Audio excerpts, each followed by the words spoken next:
নমস্কাৰ। শিৱসাগৰ সমষ্টিটোত বিজেপিয়ে কিয় পৰাজয় বৰণ হয় বা বিজেপিয়ে কিয় শিৱসাগৰ সমষ্টিটোত বিজয় হাঁহি মাৰিব পৰা নাই, এই কথা মুখ্যমন্ত্ৰীয়ে আজিৰ দিনটোত সংবাদ মাধ্যমৰ আগত ক'লে।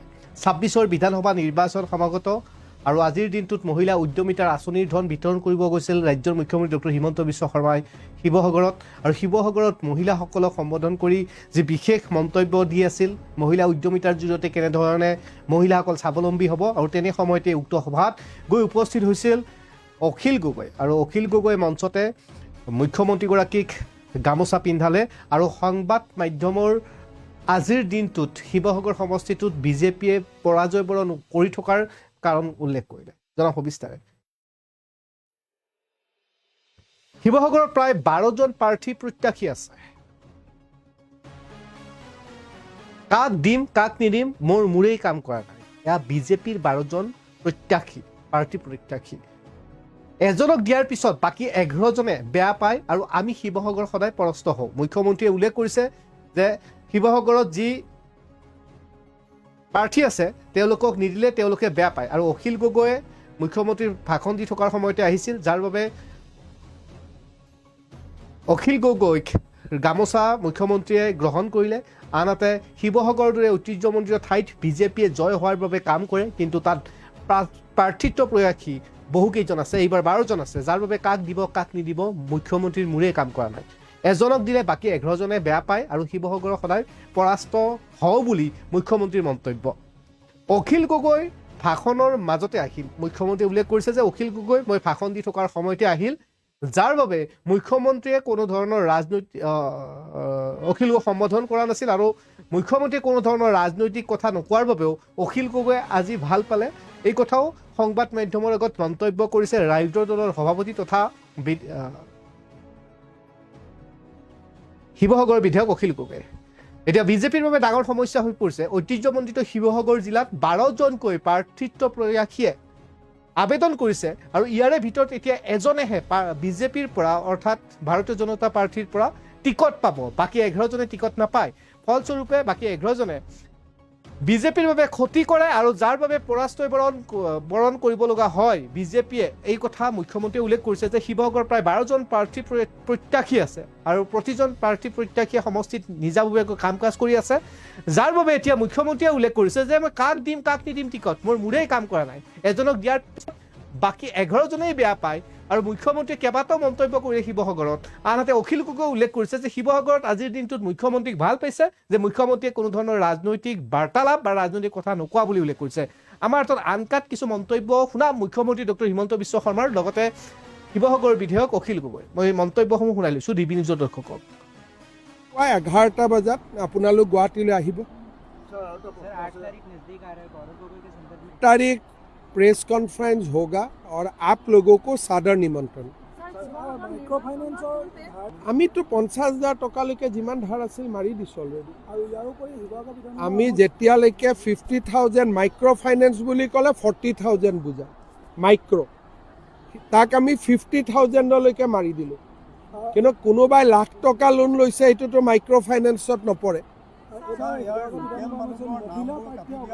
ইয়াত কোনে অগ্ৰাধিকাৰ পায় মই নিজেও নাজানো। 12গৰাকী প্ৰাৰ্থী আৰু 12গৰাকী প্ৰাৰ্থীৰ 1গৰাকী প্ৰাৰ্থী ঠিক কৰাটো এইটো বহুত ডাঙৰ কাম। কেনেকৈ হ'ব কি হ'ব এইটো মোৰো দিমাগে কাম কৰা নাই, পিছত চাব লাগিব। চক এপ্লিকেশ্যন যাব লাগে আৰু মানুহে এইটো গ্ৰহণ কৰিব লাগে। যদি অসমীয়াই ত্যাগ নকৰে আপুনি বাংলাদেশীক কেনেকৈ? মোৰ ধাৰণাটো হ'ল অসমত থাকিব নোৱাৰাৰ পৰিৱেশ এটা সৃষ্টি কৰি দিয়ক। অডিয়েঞ্চ কৰিব, নিজে নিজে যাবগৈ। ৰিক্সা এখনত উঠাৰ আগতে চিন্তা কৰি লওক কাৰ ৰিক্সাত উঠিম, নিজে নিজে যাবগৈ। গতিকে আমাৰ তৰিকাটো অলপ বেলেগ। কিছুতো সফল হৈছোঁ, 1.5 লাখ বিঘা মাটিটো খালী হ'ল, অসমীয়াৰে মাটি, অসমীয়াইটো ঘূৰাই পালে। মানে হিমন্ত বিশ্ব শৰ্মাই যি ৰাস্তা দেখুৱালে অহা 50 বছৰলৈকে সেইটোৱে ৰাস্তা থাকিব। যোনে পলিটিচিয়ান নাহক কিয়, কোনোবাই আৰু চাকৰি নামত টকা খাব পাৰিব নেকি? আমি যেতিয়া টকা নোখোৱা চাকৰি আৰম্ভ কৰিলোঁ, এতিয়াতো টকা খোৱালৈকে ঘূৰি যাব নোৱাৰে। ইমান মহিলাক ৰাজপথত উলিয়াই আনিলোঁ, এতিয়া কোনোবাই সোমোৱাই দিব পাৰিব নেকি? আজি ইমান দুখীয়া মানুহে অৰুণোদয় পালে, এতিয়া কোনোবাই অৰুণোদয় বন্ধ কৰিব পাৰিব নেকি? কাৰো এতিয়া সাহসহে নহ'ব, কাৰণ ৰাইজে বিপ্লৱ আৰম্ভ কৰি দিব। মই যিখিনি কাম কৰিলোঁ এনেকৈ কৰি থৈ গ'লোঁ যে আৰু এইটো কোনেও বন্ধ কৰিব নোৱাৰে, আৰু কোনেও টকা খাই ৰাকেশ পাল দ্বিতীয়বাৰ জন্ম হ'ব নোৱাৰে। বিহাৰেতো আমাৰ পৰাহে বস্তুটো শিকিলে, আৰু বিহাৰততো এতিয়া তেওঁলোকে 2 লাখ টকাকৈ দিয়াও আৰম্ভ কৰিলে। গতিকে NDA যি কাম হাতত লয় সেই কাম পূৰা কৰে। গতিকে যদি মহিলাসকলে 10,000 পায়, 25,000 পায়, 50,000 পায়, আমি পুৰুষ হিচাপে কিয় বেয়া পাব লাগে? প্ৰশ্নটোতো কোনো মহিলা জাৰ্নেলিষ্টে কৰা নাই, পুৰুষে কৰিছে। কথাটো কৈছোঁ যে বিৰোধীৰো পুৰুষবিলাকেহে কৰি আছে। বিৰোধীৰ কোনোবা মহিলা পলিটিচিয়ানে কৰিছে জানো? এইটো প্ৰশ্ন। আমি বহুত দিন ধৰি মহিলাসকলক পিছত থৈ দিলোঁ কাৰণে আমাৰ সমাজখন যিমান আগুৱাব লাগিছিল আমি আগুৱাব নোৱাৰিলোঁ। সেইকাৰণে মই এই আঁচনিখনৰ ওপৰত প্ৰশ্ন সোধা কোনো মহিলা সাংবাদিকো দেখা নাই, মহিলা পলিটিচিয়ানো দেখা নাই, কাকো দেখা নাই। যি 2-এজনে সোধে পুৰুষেই সোধে। এটাই ভাল লাগিছে যে অসমৰ মুখ্যমন্ত্ৰীয়ে আজি মঞ্চত এটাও পলিটিকেল শব্দ, মানে আঁচনিটোৰ বিষয়ে বক্তব্য আগবঢ়োৱাৰ বাহিৰে কোনো পলিটিকেল বক্তব্য আগবঢ়োৱা নাই। মই সেইকাৰণে বহি আছিলোঁ, মনে মনে আছিলোঁ পলিটিকেল বক্তব্য আগবঢ়াব নেকি বুলি, কিন্তু এটাও পলিটিকেল বক্তব্য আগবঢ়োৱা নাই। অৱশ্যে তেখেতে কেইটামান প্ৰতিশ্ৰুতি দিছিলে, তলাতল ঘৰ প্ৰকল্পটো, তাৰপিছত দিখৌ দলংখন, আৰু হেৰিয়াৰ যমুনাখনৰ খনন, আৰু আমাৰ আমাৰ দৰিকাখনৰ গোটেই কামটো কৰি দিম বুলি, সেইকেইটা কথা ক'ব বুলি আশা কৰিছিলোঁ। কৈ থৈ যোৱা নাই, সেইকেইটা ভৱিষ্যতে কৰাই ল'ম বছ। কিন্তু এটা কথা খাটাং, নহ'লে মইতো বিতৰ্ক হ'ব বুলি ভাবি ৰৈ আছিলোঁ ওচৰতে যে তেখেতে পলিটিকেল কথা ক'ব, কিন্তু ভাল লাগিলে যে তেখেতে এটাও পলিটিকেল বাক্য আজি কোৱা নাই, মোকো কাট মৰা নাই। গতিকে মোৰ ক'বলগীয়া একো নাই। মানে শিৱসাগৰত খেলিম আৰু শিৱসাগৰত জিকিম, আৰু পিছতো দেখা যাব ন। এতিয়া মই আসনকেইখনৰ নাম ক'ব নোৱাৰোঁ, বেয়া হ'ব, চলি আছে।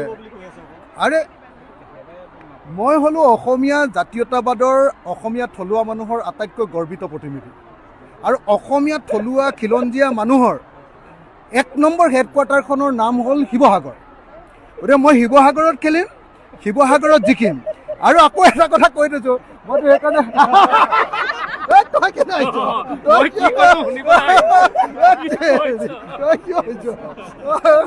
শিৱসাগৰত খেলিম, শিৱসাগৰত জিকিম।